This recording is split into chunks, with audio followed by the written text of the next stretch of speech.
Welcome to the Jagruk Minds. Please subscribe the channel and do share, like and comment. सेवा पखवाड़ा कार्यक्रम में हमारे विद्यालय की छात्राओं ने लघु नाटिका प्रस्तुत करके स्वच्छता के बारे में जागरूक करने की कोशिश की।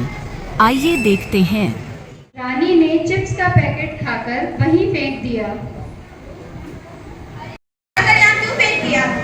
यहाँ ना फेंके तो कहाँ फेंके? कोई इको ब्रेक रखा है उसमें फेंको। क्या यार मोनी, तुम भी सुबह सुबह शुरू हो गए। अपना ज्ञान अपने पास रखो, वरना तुम बात नहीं मानोगी। क्या हुआ? सुबह सुबह तुम लोग बहस क्यों कर रहे हो फालतू में? तभी इसी बीच में मैम पढ़ाने के लिए आती हैं। मैम के जाने के बाद श्रुति वापस मोनी के पास जाती है।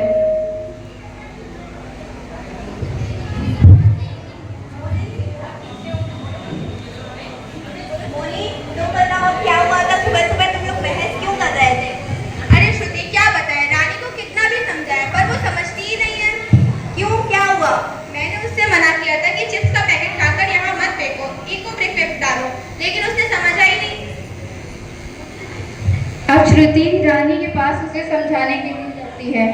रानी सुनो, जब वो मना कर रही है क्लास में कचरा फैलाने के लिए, तो तुम कचरा क्यों फैला रही हो? क्लास को गंदा क्यों कर रही हो? क्या तुम भी श्रुति होने की बातों में आ रही हो? बिन मतलब की बातों को पतंगा बनाती रहती हो। उसकी बातों को मत सुनो, क्यों परेशान हो रही? कल उस पर लड़ सकते जाएगी। उनकी ये बातें सुनकर और रानी की देखा देखी कर सभी बच्चे कक्षा में कचरा फैलाने लगते हैं।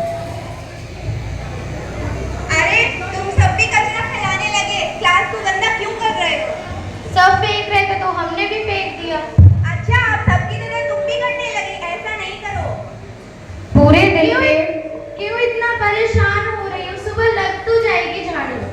अच्छा, तुम नहीं समझ रही हो तो क्या कर सकते हैं, लेकिन ये ध्यान रखना इस सब का भुगतान हम सबको करना पड़ेगा। अच्छा ठीक है, अब तुम जाओ। पूरे दिन के पठन पाठन के बाद स्कूल की छुट्टी हो जाती है।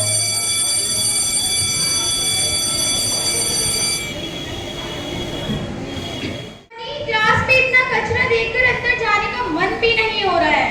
वहाँ सफाई करने वाले भैया नहीं आए थे? नहीं, सफाई करने वाले भैया बीमार हो गए हैं और क्लास में सफाई भी नहीं हुई है। अब क्या कर सकते हैं? पढ़ना है तो क्लास में तो जाना ही पड़ेगा।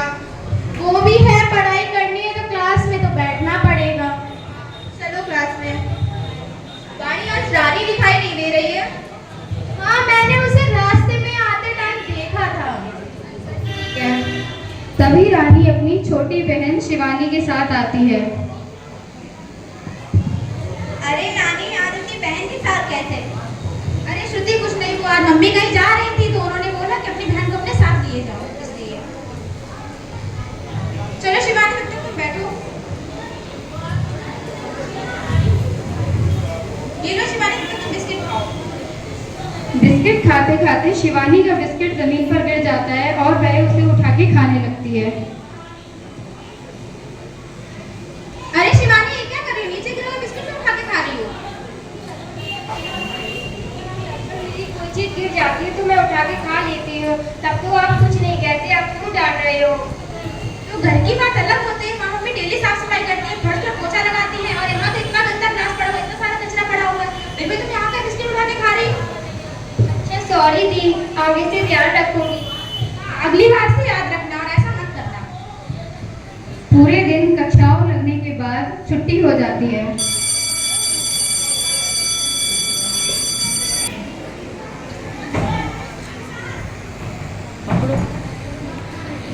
रानी की बहन शिवा के कारण रानी भी स्कूल नहीं आ पाती है।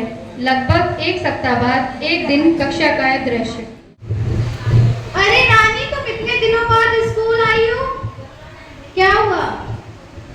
कुछ नहीं, बस ऐसे ही। बस ऐसे ही या फिर कोई और बात है? अरे एक्चुअली मेरी बहन शिवानी है ना, वो उस दिन सबसे स्कूल से गई है, उसकी पता नहीं तबीयत बहुत ज्यादा खराब हो चुकी है। पर उसे हुआ क्या है? डॉक्टर से चेकअप कराया था तो बोल रहे थे कि उसको कुछ इन्फेक्शन हो गया, कुछ गंदी चीज उसने खा ली है, इसलिए उसको इन्फेक्शन हो गया है। अच्छा। तब उनकी बातें सुनकर मोनी वहां आ जाती है। रानी, ये सब तुम्हारी गलती की वजह से ही हुआ है। मेरे कचरे की वजह से? पर वो कैसे? लेकर हुई थी? हाँ हुई थी। तो उसी की वजह से जब तुम्हारी बहन स्कूल में आई थी और उसने बिस्किट जमीन पर गिरा हुआ खा लिया था, तो उसके अंदर गंदे जीवाणु पहुंच गए थे, जिसके कारण उसको इन्फेक्शन हो सकता है। शायद इसी वजह से तुम्हारी बहन बीमार पड़ी है। अच्छा, तो मेरे द्वारा फैलाए गए कचरे की कीमत मुझे और मेरी बहन को चुकानी पड़ी? ये सब तुम्हारी वजह से ही हुआ है। सॉरी मोनी, मैं अगली बार से ऐसा नहीं करूंगी और याद रखूंगी कचरा ना फैलाऊं और दूसरों को भी इस बारे में बताऊंगी। चलो अब तुम चिंता मत करो, तुम्हारी बहन ठीक हो जाएगी।